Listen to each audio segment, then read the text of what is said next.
근데 저는 사연을 읽다가 좀 화가 났어요. 아니 5개월 된 아이를 두고 그냥 외출을 했어. 그러니까 애가 울다가 이게 경찰에 신고까지 됐다니까. 네. 이거 아동학대 아닙니까?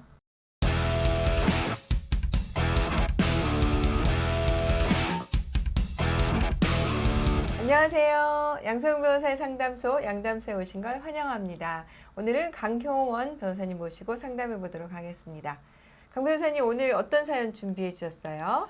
오늘은 고딩 엄빠 사연으로 준비했습니다. 아, 그래요? 네.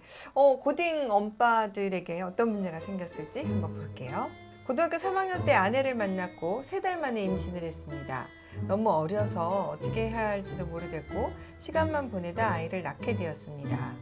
저희 부모님은 일용직으로 어렵게 사시고 아내는 아버지하고만 연락을 하는데 워낙 권위적이라서 아버지를 무척 싫어했습니다. 그러니 아이를 낳아도 어디 도움받을 것도 없었습니다.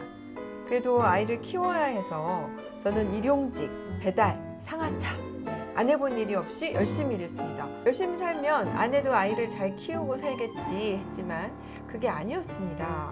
아내는 아이를 부담스러워했고 심지어 5개월 된 아이를 두고 외출해 아이가 자지러지게 계속 울었고 옆집에서 경찰에 신고를 하는 일도 있었습니다. 다행히 제가 가까운 곳에 있어 해결되었지만 아내의 이상행동은 계속됐습니다.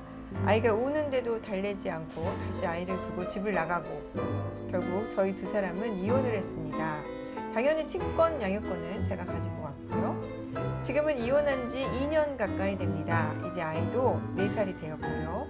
이혼 당시 아이 엄마가 직업이 없어서 양육비를 최소 금액으로 산정을 했는데요.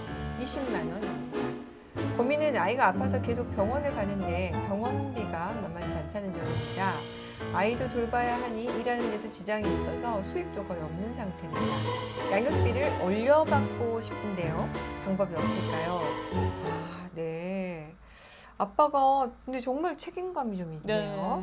대단하신 아버지입니다. 네. 그래서 아마 친권 양육권이 아빠에게 온 것 같아요. 지금 이혼할 때 양육비를 20만 원으로 책정을 했습니다. 일단은 엄마도 양육비를 내야 되느냐 이런 질문 많이 받잖아요. 변호사님 이거 기본부터 좀 정리해 주시죠. 엄마든 아빠든 비양육자면 당연히 양육비를 부담을 해야 됩니다. 그죠. 예, 소득이 있건 없건 원칙적으로는 양육비를 당연히 부담을 해야 합니다. 네. 지금 20만 원 책정된 거 어떻게 보십니까? 20만 원으로는 요즘 시대에 살기가 너무 그러니까, 힘들죠. 예. 네. 너무너무 힘든데 당시에는 이제 뭐 직업이 없어서 정말 최소 금액으로 하신 것 같습니다. 네. 근데 요즘에 우리 가정법원에서 발표한 양육비 산정 기준표에 의하면 2살일 경우에 표준 양육비 최저 금액이 60만 원입니다. 아이가 한 달 살 때 필요한 돈이 최소 60만 원이라는 거니까 이걸 놓고 이제 나눈 다음에 이제 양쪽이 같이 부담을 해야 된다는 의미입니다. 네. 그러면은 뭐 절반씩 부담한다 치면 그래도 못해도 한쪽은 30만 원 정도는 부담을 해야 되는데 그 법원에서 실제로 20만 원을 판결하는 판례는 좀 찾아보기는 어렵습니다.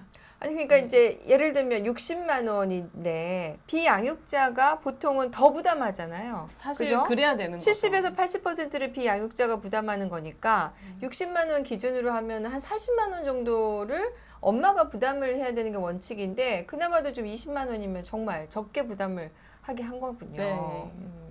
지금 아마 협의혼을 진행을 하셔서 이렇게 두 분이서 이렇게 한 것 같은데 지금 사연에서는 아기 뭐 병원비가 들어간다고 해요. 네. 그러면은 증액 청구를 하면 받아들여질까요? 받아들여지지 않을까 싶습니다. 그래서 네. 일단 양육비 뭐 증액을 하려면 뭐 어떤 조건이 필요하시냐 뭐 이런 질문들 많이 하시는데요.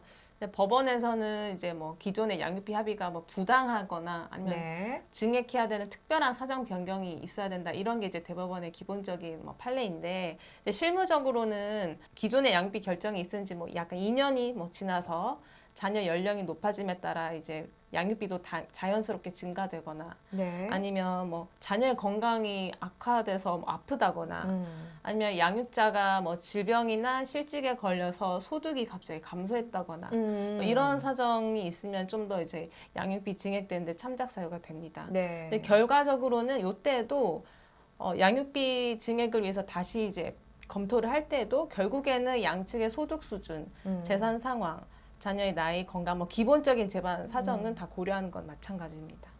아마 많이 들어오는 질문 중에서 아이 치료비, 교육비 뭐 이런 것들을 이유로 해서 이제 양육비 증액을 할 수 있느냐라고 질문을 많이 하시잖아요. 네. 어떻습니까? 특히 아이 치료비, 교육비, 그러니까 치료비 같은 경우에는 그걸 사정으로 증액될 가능성이 더 높고요. 근데 네. 교육비라고 했을 때 교육비도 워낙 다양하지 않습니까? 그렇죠. 그래서 예를 들어서 이혼 당시에 뭐 아이가 좀 어떤 특별한 고액이 들어가는 사교육을 하고 있었다. 부부가 합의해서 동의된 사교육비에 대해서는 그걸 전제로 나중에 뭐 증액이나 이런 거를 주장할 때 좀 더 이제 참작 사유가 되지만 이혼 당시나 양육비 결정을 맨 처음에 할 때 그런 사정이 없었는데 이제 네. 일방이 양육하다가 이제 고액의 어떤 사교육비나 유학비가 발생했다. 이거를 같이 분담해 달라라고 법적으로 이거를 네. 청구하기는 조금 어렵습니다.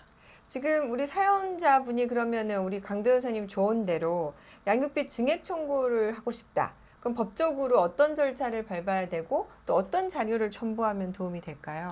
네, 일단 양육비 변경 심판 청구를 하시면 되고요. 네. 양육비 변경 심판 청구를 하시면 이제 상대방의 뭐 소득이나 재산 상황에 대해서 이제 입증을 하셔야 되기 때문에 법원을 통해서 상대방이 거래하는 은행이나 뭐 국세청 이런 곳에 금융거래 정보 신청을 하실 수 있습니다. 네. 그걸 통해서 회신을 받아보시고 이제 상대방의 소득 수준, 재산 상황을 좀 이렇게 잘 정리해서 재판부에 말씀드리고 또 그리고 현재 지출되는 양육비가 어떤 항목이 있는지 특별히 더 양육비가 지금 증액되어야 하는 그 부분에 대해서 좀 더 뭐 영수증이라던가 뭐 객관적인 자료를 첨부해서 좀 잘 주장을 하셔야겠습니다. 특히 지금 병원 관련해서는 치료비가 많이 들고 있는 상황이라고 하시니까 이 부분에 대해서 이게 꼭 필요한 치료고 그와 관련해서 비용이 평균적으로 얼마 든다. 뭐 이런 자료가 있으시면 그걸 내면 좀 도움이 되지 않을까 싶네요. 근데 우리가 양육비 증액 청구 해보면 대부분 나 돈이 없다.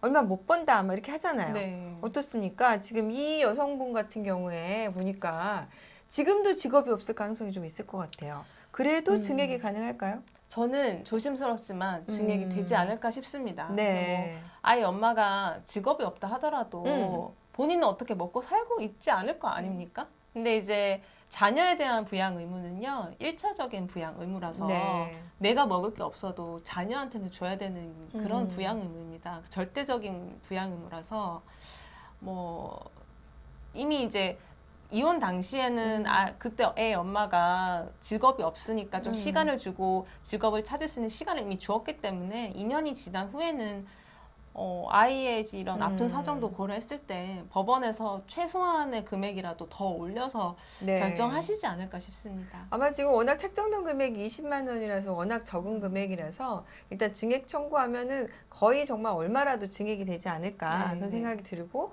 또 이왕에 증액 청구를 하시게 되면 그 가능하면은 협의를 통해서 구간별로 좀 나이에 따라 증액이 되도록 네. 미리 그렇게 결정을 좀 받아 놓으시는 것도 좋지 않을까 그런 생각이 드네요.